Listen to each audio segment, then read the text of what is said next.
নমস্কার, আমি ডক্টর অর্ণব দত্ত, মনস্তত্ত্ববিদ। আজ আমি একটি রোগের নিয়ে আলোচনা করব। ইনফ্যাক্ট রোগের কাউন্সেলিং সম্বন্ধে আলোচনা করব। এই রোগটা শুনলে সবাইকার বুক কেঁপে ওঠে। তার নাম হলো ক্যান্সার। কারণ অনেক মানুষই মনে করেন ক্যান্সার মিনস নো অ্যান্সার, কিন্তু বিষয়টা কিন্তু তা নয়। ক্যান্সারের অনেকগুলো ভাগ হয়, অর্থাৎ primary stage, secondary stage, chronic এবং লাস্ট স্টেজ যেটা আমরা বলি, সেই ভাগগুলো হয়। এবার আপনার কখন ক্যান্সারটা ধরা পড়ছে, কি অবস্থা ধরা পড়ছে, তার উপর নির্ভর করে কিন্তু ক্যান্সারের ট্রিটমেন্ট করা হয় এবং অনেক মানুষ সুস্থ হয়ে যায়। ক্যান্সার কাউন্সেলিংকে সাধারণত আমরা তিনটে ভাগে ভাগ করি। একটা প্রি ক্যান্সার কাউন্সেলিং, একটা ইন ক্যান্সার কাউন্সেলিং, একটা আফটার বা পোস্ট ক্যান্সার কাউন্সেলিং। বিষয়টাগুলো কি একটু সহজ ভাষায় বোঝাবার চেষ্টা করি। প্রি ক্যান্সার কাউন্সেলিং মানে হচ্ছে আপনার তখনও ক্যান্সার হয়নি বা কি হয়েছে ডিটেক্ট হয়নি, কিন্তু আপনার কিছু সমস্যা হচ্ছে। সমস্যাগুলো ছোট করে বলে দিই, তাহলে পরবর্তীকালে যদি এই সমস্যাগুলো আপনার ফেস করেন তো কোনো ক্যান্সার স্পেশালিস্টের কাছেই আপনারা যেতে পারবেন। সেটা হচ্ছে শরীরে হঠাৎ করে তিল বেরোনো। একটা দুটো ঠিক আছে, প্রচুর হয়তো আপনার শরীরে তিল বেরিয়ে গেল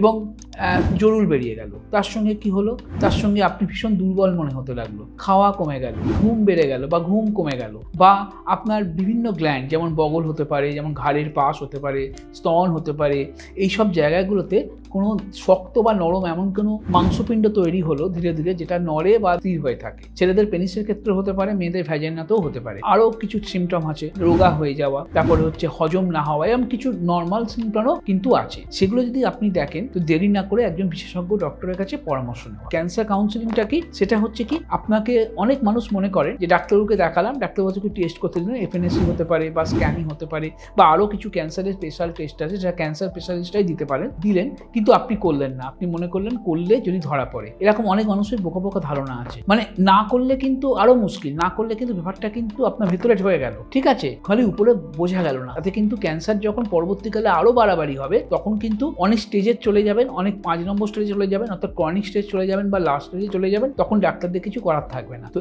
এই ব্যাপারটা আমাদের সাইকোলজিস্ট বা সাইকিয়াট্রিস্টকে বোঝাতে হয়। পরীক্ষা না করাটা কোনো বাহাদুরি নয়, বরঞ্চ পরীক্ষা করাটাই বাহাদুরি। পরীক্ষা করে এরকম হতে পারে হয়তো আপনার ক্যান্সার হলো না, তা তো ঠিক আছে। যদি ক্যান্সার হয়ও তাহলে কিন্তু কোন স্টেজে আছে সেটাও আপনি জানতে পারলেন, ডাক্তার জানতে পারলেন এবং সেরকমভাবে আপনার চিকিৎসা শুরু হলো। সেকেন্ডটা কি, ইন ক্যান্সার কাউন্সেলিং, অর্থাৎ আপনার যখন ক্যান্সার রোগে আপনি ভুগছেন, এই সময় রোগীদের যে সমস্যাগুলো হয় সেটা হচ্ছে তাদের রোগ সম্বন্ধে অতিরিক্ত ভয়। এমনি ক্যান্সার সম্বন্ধে মানুষের ভয় আছে, এটা আরো বেশি ভয়ে পড়ে, ফলে উদ্বেগে ভোগে, ডিপ্রেশনে ভোগেন, রাগ হয় ভীষণ, ঘুমের সমস্যা হয়, শরীরগত সমস্যা, হয়তো খিদে না পাওয়া বা কারো অতিরিক্ত খিদে পাওয়া, ঘুম না হওয়া বা কারো অতিরিক্ত ঘুম হওয়া, শরীরে আনচান করা, অস্বস্তি করা। কারণ এর সময় কিন্তু হাইপোকন্ড্রিয়াসিস বলে একটা রোগ আছে, রোগ বাতিক, সেটা অনেক সময় ঝুঁকে যায়। হয়তো ক্যান্সারই হয়েছে, হয়তো প্রাথমিক স্টেজ, কিন্তু সে ভাবছে অনেক বড় কিছু। তো এটাকে হাইপোকন্ড্রিয়াসিস আমরা সাধারণত বলি রোগ বাতিক। এটা বাতিক না হলেও তার কিছুটা পার্ট ধরা পড়ে। তার সঙ্গে যেটা হয় ভীষণ ভয় বা ফোবিয়া বা ফিয়ার, যেটাই আপনি বলবেন না কেন, তার জন্য কাউন্সেলিংটা করা দরকার। কারণ আপনি যদি এই কাউন্সেলিংটা না করেন তাহলে কিন্তু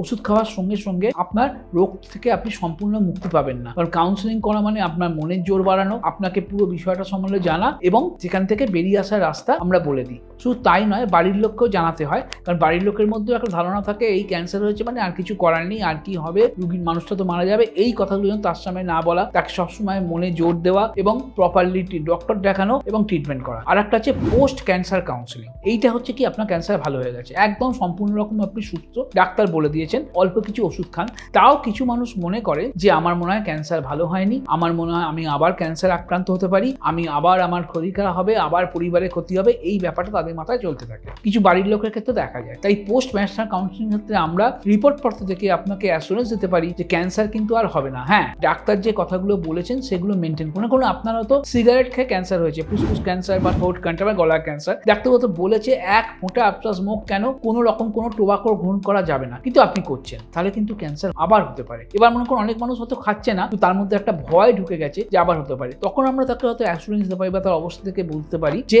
তারা হয়তো আর হবে না যদি ঠিকমতো মেনটেন করেন। তাই পোস্ট ক্যান্সার কাউন্সেলিংটাও কিন্তু ভীষণ জরুরি। আমরা এরকম অনেক পেশেন্ট পাই যাদের ক্যান্সার ভালো হয়ে গেছে কিন্তু আমাদের অদ্ভুত ফোবিয়া তৈরি হয়েছে, এবং এই ফোবিয়া দূর করতে গেলে পুরোপুরি সাইকোথেরাপি ও সাইকোলজিস্টের সাহায্য নিতে হয়, না হলে কিন্তু এই জায়গা থেকে বেরিয়ে আসা যায় না।